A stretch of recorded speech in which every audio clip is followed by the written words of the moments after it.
आमे भड़ा घरे रोचु सत किंतु आमे जोठी भी रहू से जगह को आम निज घर बोली भाविकी से घर को मेंटेन रखिबा आमर कर्तव्य। किंतु सांगरे जेतेबेले छोट छुआ थांती से माने तो कांथ खराब ही करिवे, कारागारी करिवे, चॉकलेट दाग लगेइबे। एई सब जिंस भाभी भाभी मो इंस्टाग्राम स्क्रोल करूथिली, हठात गोटे वायरल प्रोडक्ट देखिली। कौन ना ये प्रोडक्ट किछि समय भितर ही कांथ को चिकचिक करी सफा कर दबो। मु भाबिली चलंतु थरे ऑर्डर करिकि देखिबा, जहार ना हैला क्लीनेस्ट मैजिक इरेजर। एमिति ही एटा हवाबाजी ना सत्तरे काम करूची, आपनक सामने लाइव टेस्ट करके आपको देखेबी। एथिरे 4टी स्पंज आसुची, केवल या पानी रे ही बुड़े यूज करेंगे और जोटा कि मल्टीपल यूज हम। तो प्रथम आम ये कांथटा को डेमो हिसाब रे नबा, जे एते गारे देखा यहाँ सफा होची ना नहीं।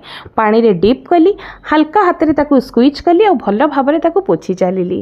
एक्चुअली इट वर्क्स, सत्तरे यहाँ मैजिक इरेजर बहुत बढ़िया काम करुच्ची। किछि सेकेंड्स भितर आप मो कांथ देखंतु पूरा नुआ भलिया हो गला। चलतु आउ गोटे एग्जांपल देखौची। एठी मो छुआ ए लिखितिला, ताकू पोछीदेली पूरा चिकचिक। किए कहबनी जे आगुरी एठी किछि लेखा भी हेतिला। एटा सत्तरे गोटे ट्रस्टवर्दी प्रोडक्ट, मोर पैसा वसूल हेछि। तेणु आपनको रेकमेंड करुच्ची, थरे किणंतु और रिव्यू शेयर करंतु।